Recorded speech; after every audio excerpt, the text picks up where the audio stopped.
Hi everyone, we're going to go over beta versus classic aware. We're going to talk about the top 5 things you need to know. If you would like access to this presentation, just visit tinyurl.com/beta versus classic aware. And you may be asking yourself, well, why are we doing this right now?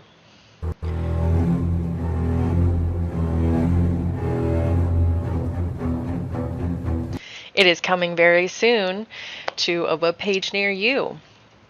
So from your performance and accountability team, there is Brandy, Wendy, Sarah, and Shelby. You can reach us at each of our email addresses, or you can email the team at panda@neisd.net. All right, so let's talk about some of the things you might need to know before we get into our top 5. You're going to see an overview landing page, and there are 3 major things you need to know about that landing page. You're going to see a quick view for recently scored assessments. So if you have just given an assessment and you quickly want to get to those results, you will be able to find them here. If you use the data views bank, you can favorite up to 5 data views. And then lastly, you will be able to see the 5 most recent assessments accessed by a user. And I really love this because, instead of having to go click into finding an assessment I was just editing, I can find it right here on the landing page. Or I can click that button that says New Assessment and start authoring something right away. All right, let's take a look at how the two connect. I've given you an image of what the new menu looks like versus our classic menu. So you still have an analysis section. You also still have an assessment section, as well as your item bank, and then our students. So let's talk about those top 5 things. Number 1 is going to be analyzing assessment data. So when I'm analyzing my assessment data, a lot of times we drill down using all my students. So this is what you are used to seeing. But now you will see that if I click into quick views, it's going to always default to all my students. Now, if I want to analyze assessment data by class period, again, this is what you're used to seeing. And from there, I would click on that drop-down menu where it says all my students to then analyze data by class period.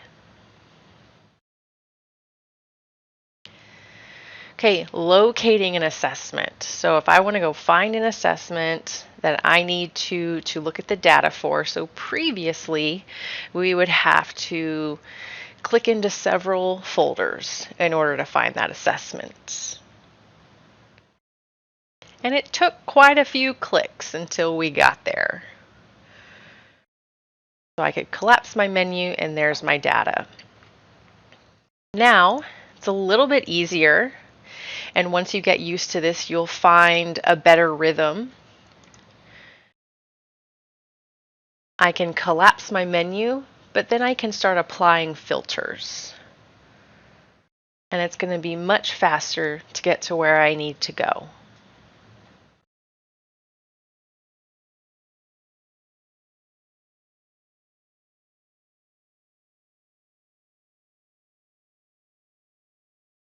Number 2 in our top 5 is administering an assessment.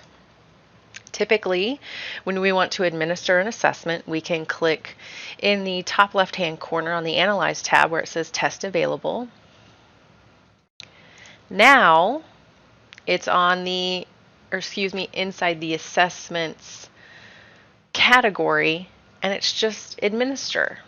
Everything else looks the same.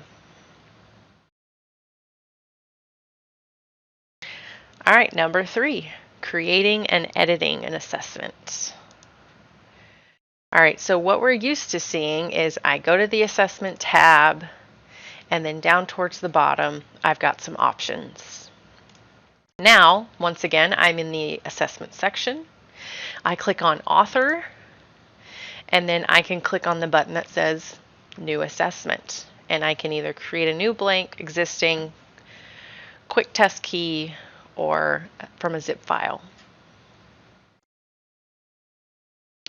All right, locating an assessment to edit.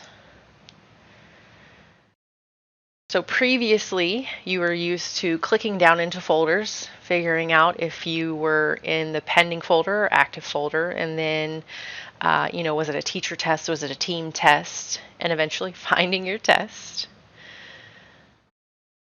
Now, again, you'll be able to use filters in order to get to your assessment much faster.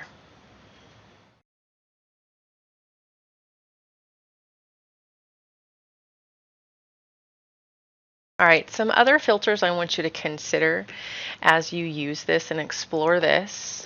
You do have a filter for the type of assessment, so whether it is campus level, teacher level, or these bottom two are the two teams that I'm a part of. The test types, so remember we have CFAs, CEUAs, campus team, just playing, or the teacher test. And then also, I would just highly suggest you use the search feature. You can use any keywords that pop up in your assessment title. And then just to reiterate, we highly suggest you use our district naming convention of campus, subject, grade, unit, month, and year. It'll make things a lot easier to find. All right, on to number 4, student profiles. So previously, you would click into the student tab. So similarly, you've got a student section. We're just going to click on profiles. Again, what's really nice is you have filters in which you can use to search for students. Or once again, you can use the search feature to search by student by name or ID number. You can search for students by program.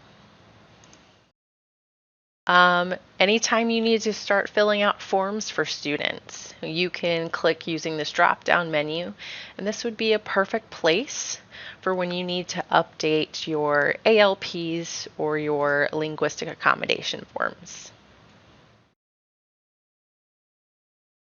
All right, last thing, and this one is very new. We're very excited to share this with you. So you have single test analysis. This is going to provide interactive graphs of a single local aware assessment. Each assessment is broken down by student demographics. It's called the performance summary, learning standard summary, and then the item response analysis. So by question. What I really love about this is you no longer have to rely on enter answers to view how your students answered on each of the interactive question types. Another plus about this is it's not just the teacher seeing how students answered, but now everybody, administrators, specialists, can see how students answered to get a better idea of how students performed on an assessment. All right, so your performance summary, it's going to give you some student demographic information, and you can scroll down and you'll be able to see a lot of different demographic distributions. So by race and ethnicity, emergent bilingual English language learner, your demographics.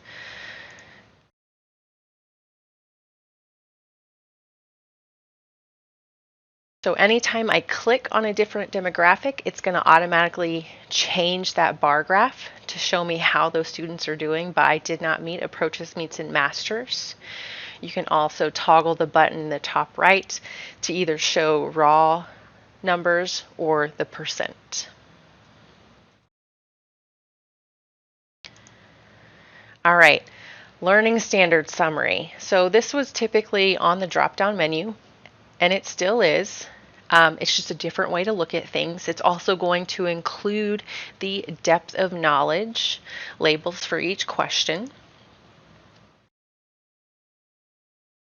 So I can click within a TEK and it'll tell me how my students did for each of those TEKs, what percentage of them got that correct. If there are multiple questions within a TEK, it'll break those questions down as well. All right, here is my most favorite part, the item response analysis. Like I said earlier, this is similar to going into enter answers to see how students answered on those interactive items, but it's even better.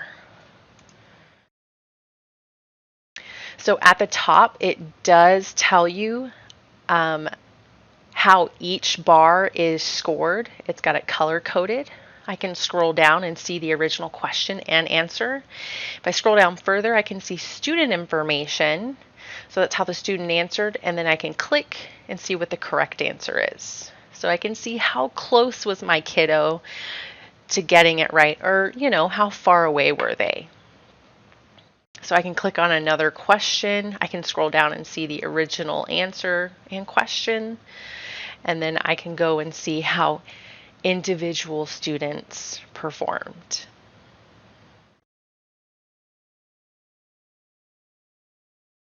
All right, so that was fast and furious. I really urge you to go in and explore using those features in Aware Beta. It will very soon become the default landing page, and I believe up until fall we will have Aware Classic available. But if you would like further training on these new features, please don't hesitate to reach out to us at pna@neisd.net. And then you can also check out our calendar to request some training. Thank you.